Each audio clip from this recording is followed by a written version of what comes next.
인류는 오랫동안 지혜를 추구해 왔습니다.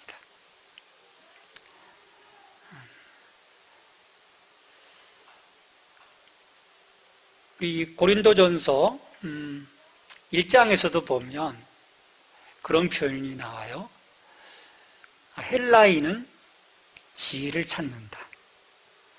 그리스인들을 말하는 거죠. 우리 그리스에 보면 많은 그 철학자들이 있습니다. 피타고라스, 소크라테스, 플라톤, 아리스토텔레스, 플로티노스 같은 이들은 그 지혜를 발견하고 그 지혜를 얻기 위해 부단히 노력을 했죠. 그래서 이들을 통해서 어떤 그 궁극적인 지식과 인간에 대한 이해, 세상에 대한 이해, 그런 것들을 얻으려고 노력을 했습니다.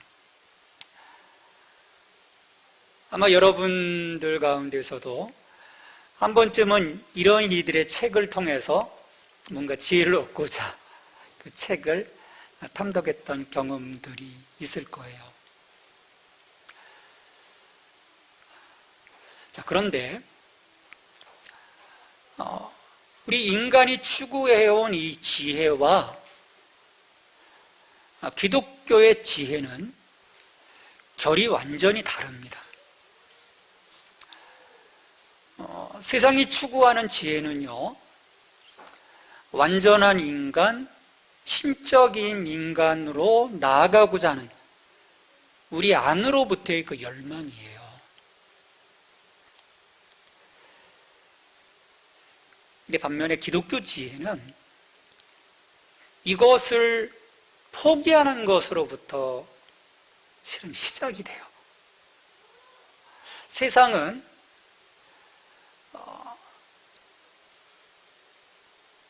나를 각성시켜서 세상을 바라보고 그 세상 속에 어떤 그 퍼펙트한 그 인간을 만들어가는 그런 과정으로서의 지혜인데, 이 기독교 안에서는요, 그런 나를 포기하는 거예요. 그러니 세상이 볼 때 기독교의 지혜는 어떻겠습니까? 그 당시 헬라인들이 히브리인들의 이러한 그 어떤 그 세계관을 바라볼 때는, 특별히 예수 그리스도 안에서 드러난 초기 기독교의 모습을 바라볼 때는 미련한 거예요. 세상의 지혜와는 전혀 다른 가치, 다른 목적, 다른 삶, 그것을 실은 기독교에서는 말씀하고 있거든요. 예수님의 산상수훈을 살펴보면 이게 보여지는 거죠.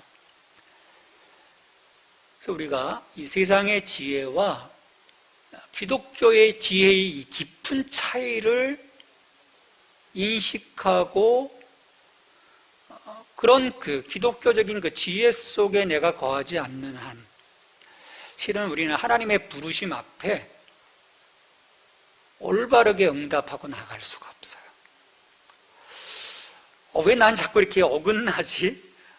왜 나의 신앙의 모습은 어긋날까? 왜 내가 기대했던 것처럼 왜 이렇게 내가 성장해 가지 못할까? 원인이 여기 있는 거예요. 끊임없이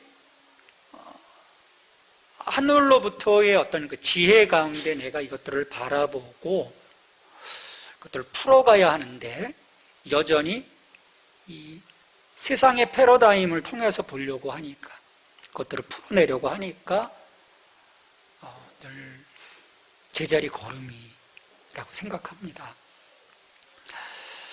우리가 지금까지 에베소서 1장부터 5장까지의 그 많은 본문을 통해서 하나님의 그 부르심, 우리를 만세전에 택하시고 예수 그리스도 안에서 우리를 그 하나님 자녀 삼아주신 그 부르심 앞에 어떻게 응답하는지에 대해서 우리가 계속 말씀을 들어왔어요.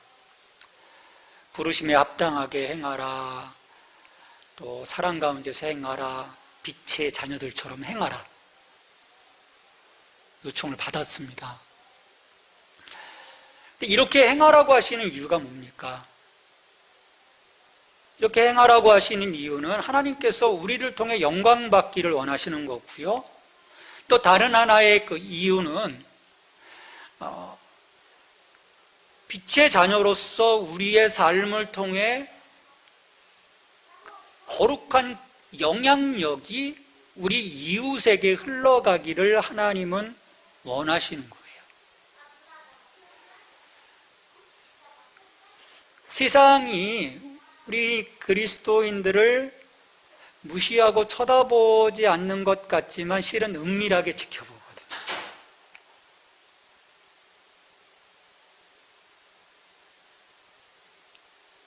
자기들이 그들을 바라보다가 무시할 것들이 생기면요 득달같이 물어뜯죠.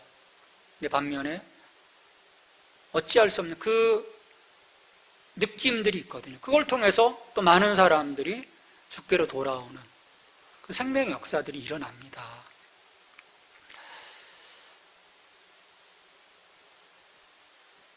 그래서 오늘 말씀에서는요, 자, 이러한 그 삶을 우리가 살아내기 위해서 어떻게 해야 될 것인가. 오늘 말씀 5장 15절 말씀을 보시면요, 그런즉 너희가 어떻게 행할지를 자세히 주의하여 지혜 없는 자 같이 하지 말고 오직 지혜 있는 자 같이 하여라고 말씀을 해요. 자, 15절 첫머리에 그런즉이라고 말씀을 합니다. 그런즉. 이건 뭐겠어요? 앞에 14절 말씀을 받아주는 말이에요. 야, 그리스도께서 우리에게 빛을 비춰주셨다. 이제 우리는 더는 어둠 가운데 거하는 자가 아니라는 거예요. 우리는 빛이신 예수 그리스도와 함께 있습니다. 제가 묻습니다. 여러분 그리스도와 함께 하고 계십니까? 그리스도 안에 계신가요? 우리 기독교의 비밀은 거기에 있어요. 내가 그리스도 안에 있는가? 그리스도 안에 있으면 그분의 능력, 그분의 지혜, 그분의 풍요로움, 그 모든 것을 실은 내가 누릴 수 있어요.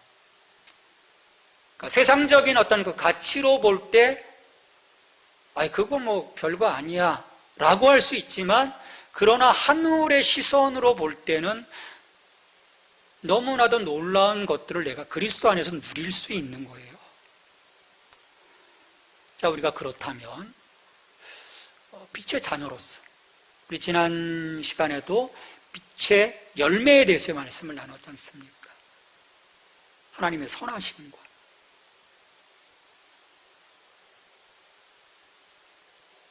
그 삶에서의 그 빛의 열매를 내가 추구해 가고 있는가? 모든 일에는요, 수고로움이 있어야 됩니다. 그냥 되는 것이 없는 거죠. 여러분들은 여러분들의 중요하게 보이는 그 많은 것들에 대해서 수고하고 계시잖아요.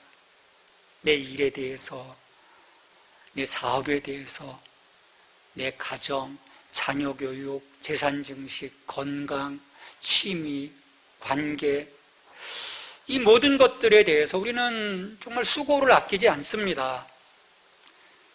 근데 무작정 이 일을 도모해 가진 않아요. 내게 과연 유익한가? 내가 뭔가 하나 투자를 할 때도 이게 정말 유익한가? 아니면 손해보는 일인가? 자세히 살펴보는 것입니다. 그 일반적인 지혜인 거예요.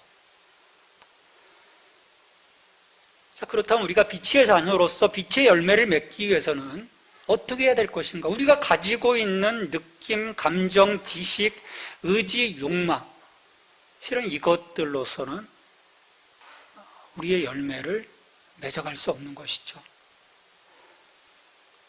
우리 앞에 놓여있는 어떤 그 상황, 조건, 그런 것들이 아니라 하나님의 나라, 하나님의 나라의 원리, 무엇보다도 이것을 위해서는 하나님 말씀을 통해서, 그 말씀을 통해서 이 모든 것들을 보는 것이죠. 그리고 우리가 하나님의 지혜가 우리 가운데 필요하다라는 거예요. 세상의 지혜로서는 이 보이는 것은 풀어갈 수 있지만 실은 보이는 게 전부가 아니잖아요.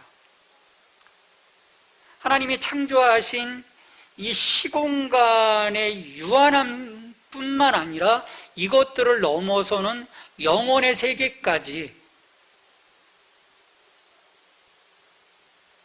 우리가 바라보기 위해서는 하나님의 지혜가 필요해요. 왜냐하면 세상의 지혜로서는 하나님을 알 수가 없는 거죠. 우리 고린도전서 1장 21절 중반절에 보면 이 세상이 자기 지혜로 하나님을 알지 못함으로 라고 말씀을 해요. 알 수가 없는 거예요. 우리가 하나님의 지혜, 그 지혜를 통해서 세상을 바라봐야 되는 거죠. 그리고 바라볼 때 주도 면밀하게 그것들을 관찰하라는 것입니다. 살펴보라는 것입니다.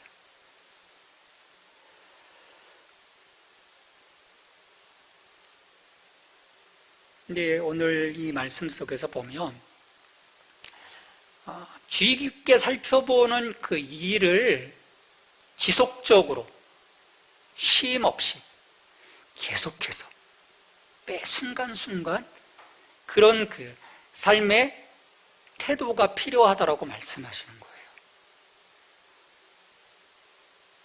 이것은 영적인 긴장을 말합니다.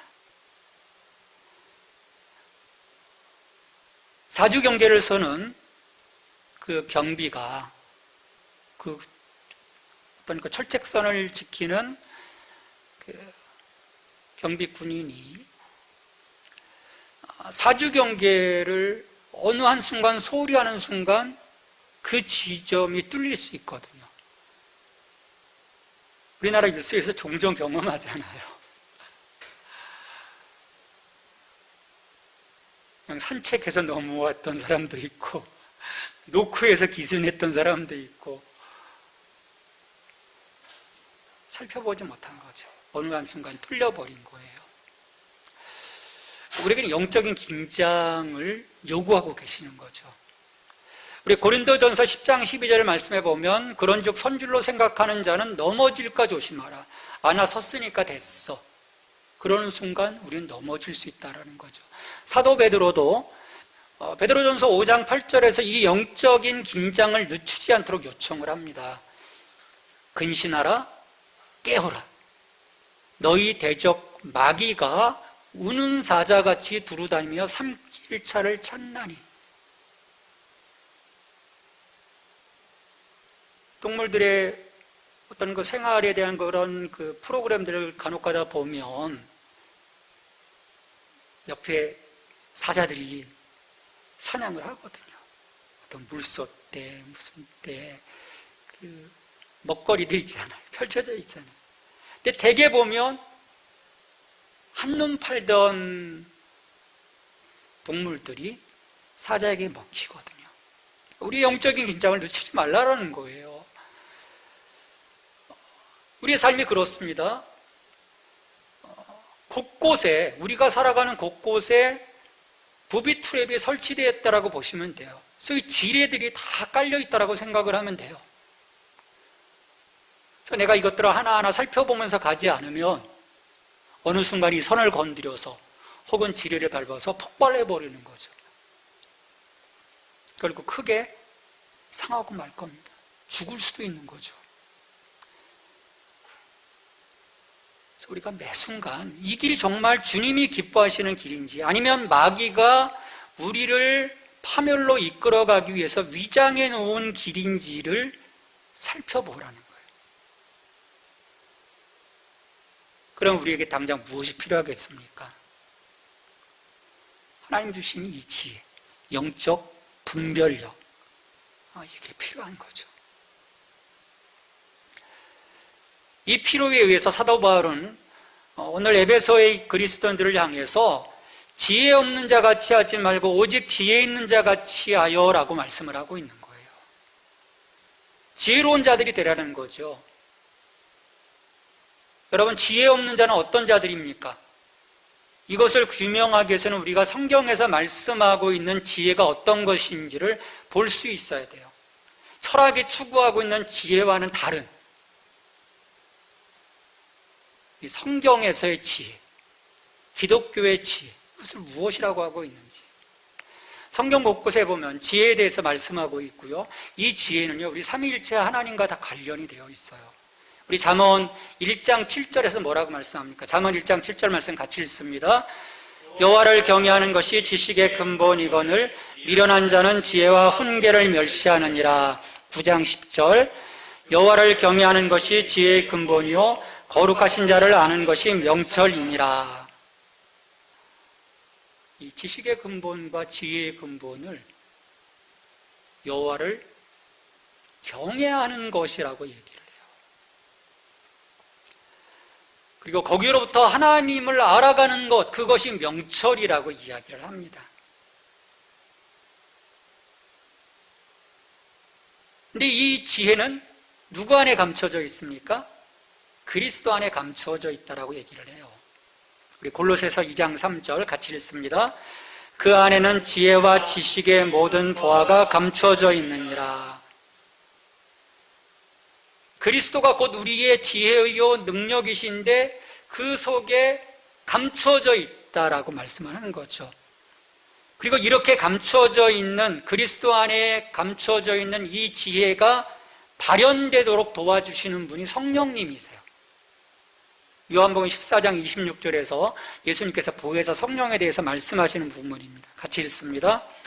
보혜사 곧 아버지께서 내 이름으로 보내실 성령, 그가 너에게 모든 것을 가르치고 내가 너에게 말한 모든 것을 생각나게 하리라. 하나님과 아들 예수, 그 안에서 이루어지신 이 지혜가 성령을 통해서 우리 안에서 우리의 것이 되어지는 거예요. 드러나게 되는 것입니다. 그래서 이렇게 볼 때 어리석은 자는 자명해지는 거예요. 삼위일체 하나님을 떠나 스스로 지혜롭다고 여기는 자는 성경에서 볼 때 지혜로운 자가 아니라 어리석은 자라는 거예요. 그래서 성경은 경고하죠. 잠언 3장 7절 말씀에서 스스로 지혜롭게 여기지 말지어다.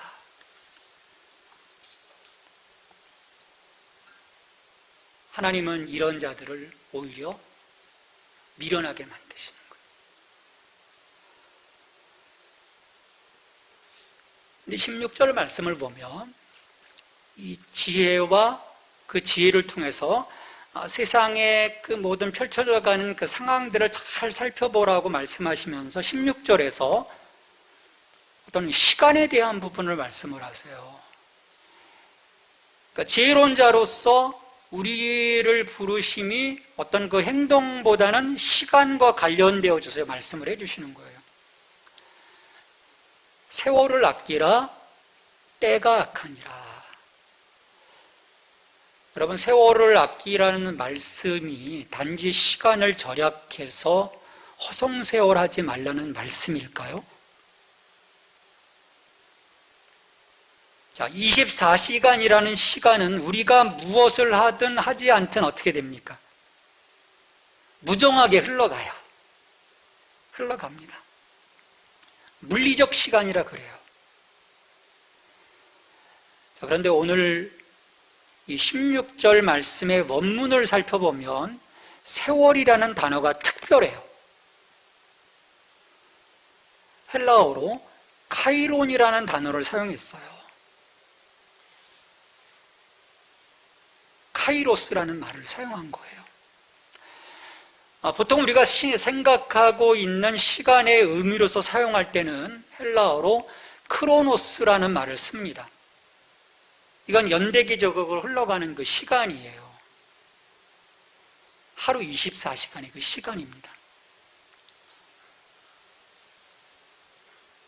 그래서 우리가 무엇을 하든 하지 않든 흘러가는 시간, 그래서 이 크로노스 안에서 경험되어지는 이 물리적 시간 안에서 경험하는 우리의 삶은 단지 흘러가고 마는 것, 그래서 값어치 없는 것, 허무하기 짝이 없는 것이 되고 마는 거죠. 그래서 이 크로노스의 시간 속에 살아가는 사람들은 그냥 즐기는 것입니다. 어차피 지나가는 시간, 그 고귀함과 다른 차원의 어떤 삶을 보다는 지금 내 삶에 만족하고 내 삶의 즐거움, 내 삶의 현재의 기쁨에 초점을 맞출 수밖에 없는 거예요. 왜? 이 시간이 지나면 이것은 과거인 거예요. 미래는 아직 불안한 거거든요. 오직 나의 것은 현재, 지금. 그래서 열심히 살아가는 것입니다. 이런 연유로 로마의 시인인 이 베르길리우스는 이렇게 한탄을 합니다. 시간은 모든 것을 가져간다. 심지어 마음까지도. 베르길리우스가 그렇게 한탄을 했어요. 다 가져간다는 거예요. 근데 반면에 카이로스는요, 심리적인 시간인 거예요. 마음의 시간인 거예요. 특별히 하나님의 계획 속에 작정되어 주어진 특정한 시간을 가리킵니다. 연대기적으로 펼쳐지는 이 시간을 꿰뚫고 들어오신, 시공간을 초월하시는 그 하나님의 시간인 거예요.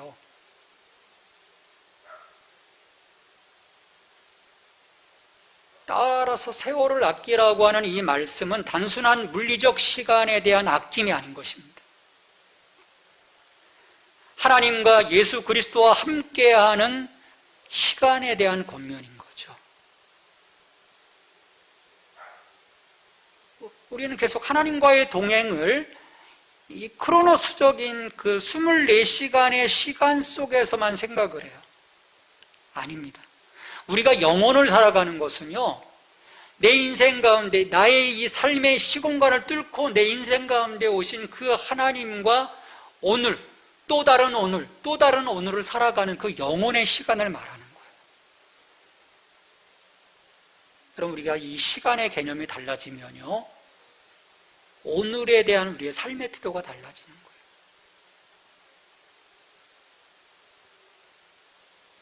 우리는 이 은혜의 시간이, 하나님이 내게 다가와서 내 삶을 새롭게 하시는 이 시간이 그냥 덧없이 흘러가지 않도록 깨어 있어야 하라는 것입니다. 그 시간을 분별해내라고 하는 말씀인 거예요. 왜 그렇게 해야 합니까? 때가 악하니라.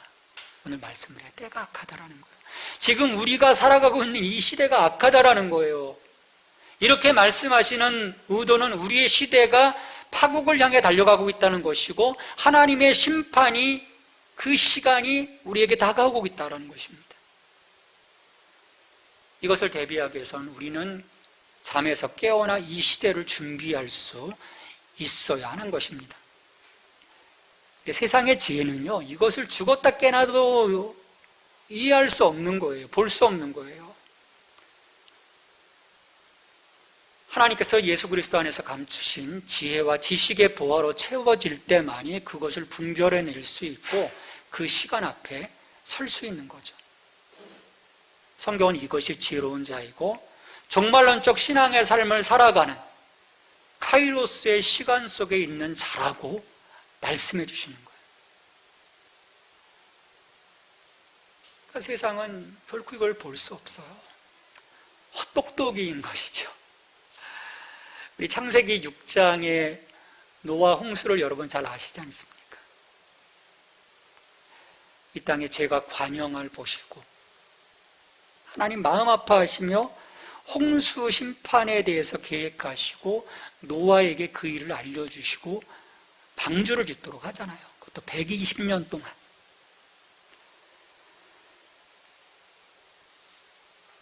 이 성경에서 시대를 분별하지 못한 어리석은 자들은 이 창세기 6장 노아의 시대의 수많은 사람들의 모습 속에서 볼 수 있는 거예요. 자그마치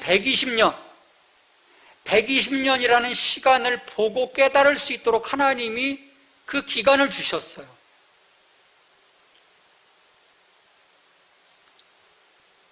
그런데 어느 누구도 그 시간을 거들떠보지 않았어요. 하늘의 문이 열리고 비가 쏟아질 때까지도 그들은 볼 수 없었습니다. 그러다 다 죽었죠. 자, 우리에게 다시 120년의 시간이 주어진다고 하면 우리가 노아 시대의 수많은 사람들과는 다른 결과를 창출해낼 수 있었을까요?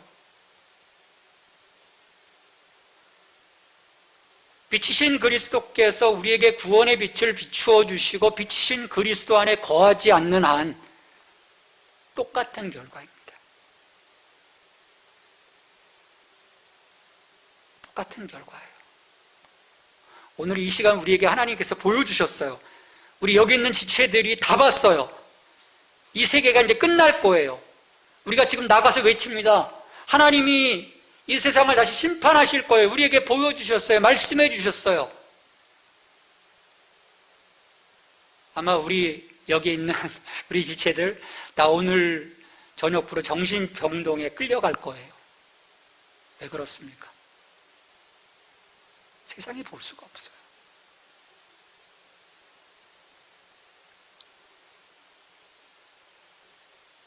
이 카이로스의 시간을 아낄 수 있는 길은 우리가 예수 그리스도 안에 진정 서 있는가에서부터 시작되는 것입니다. 그렇지 않으면 볼 수 없어요.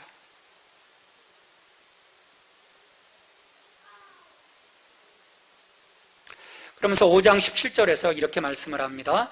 그러므로 어리석은 자가 되지 말고 오직 주의 뜻이 무엇인가 이해하라. 그러므로 이 말은 세월을 아끼라 때가 악하니라는 말씀을 받습니다. 자, 이런 연유로 인해서 때가 악하니까 이제 카이로스의 시간을 아끼기에 우리는 더는 어리석은 자로 세상의 지혜로 살아가지 말라는 거예요. 어둠이 아닌 우리의 지혜가 되시고 빛이 되시고 능력이 되시는 이 그리스도 안에서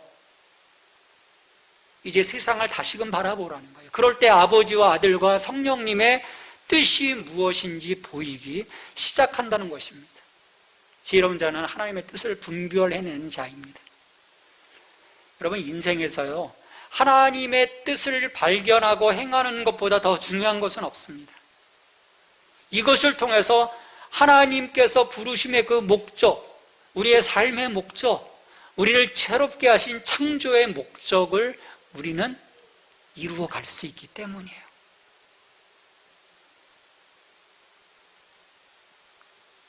이것이 분명하지 못해서 우린 잘못 가는 거 아니겠습니까?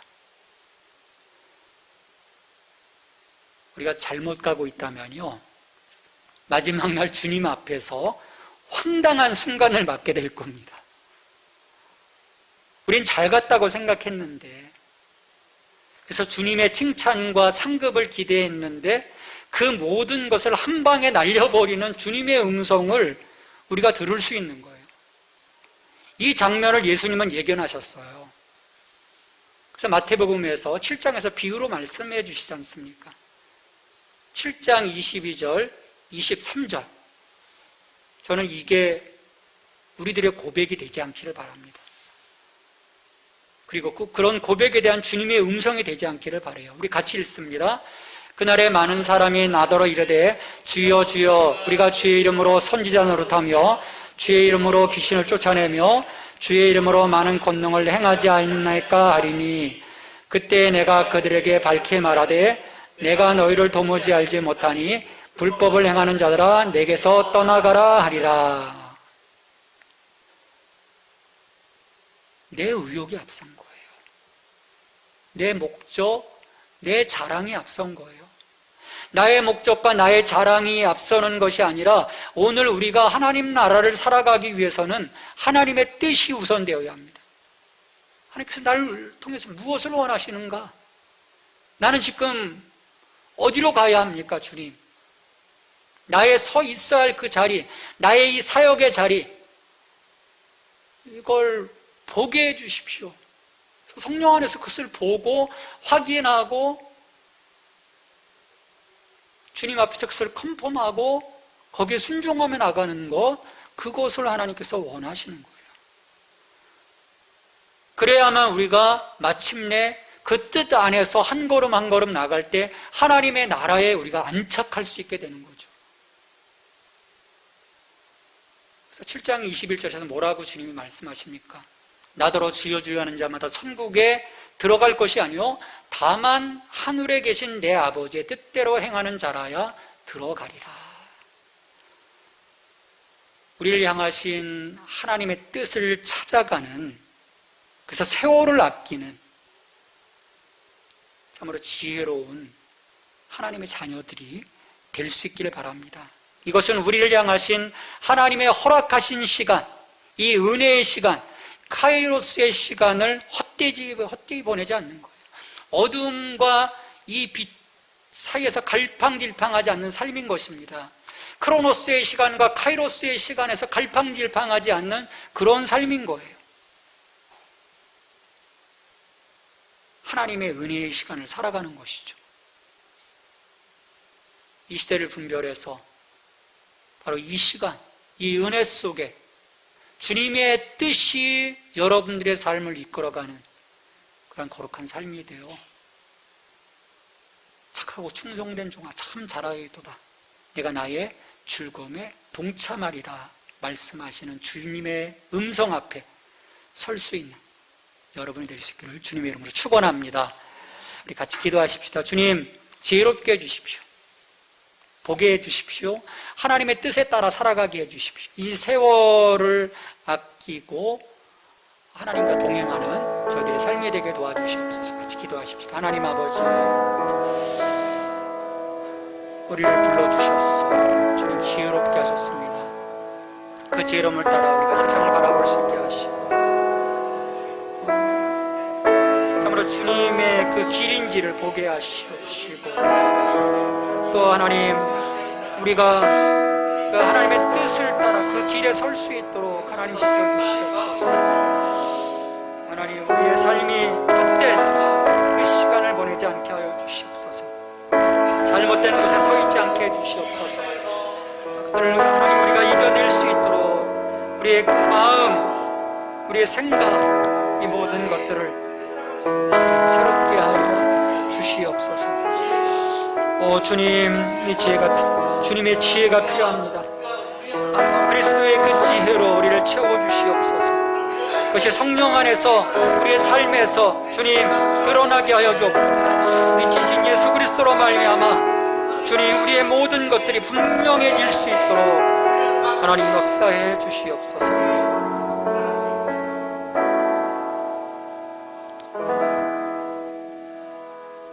하나님, 우리를 향하신 그 하나님의 허락하신 은혜의 시간, 그 시간 가운데 그리스도와 함께 온전히 세워져 갈 수 있는 저희들 될 수 있도록 도와주시옵소서. 이 시대를 분별하게 하시고 하나님의 뜻에 바로 서서 이 땅의 어둠을 밝히는 빛으로 살아가는 자녀들 될 수 있도록 축복해 주시옵소서. 예수님의 이름으로 기도합니다. 아멘.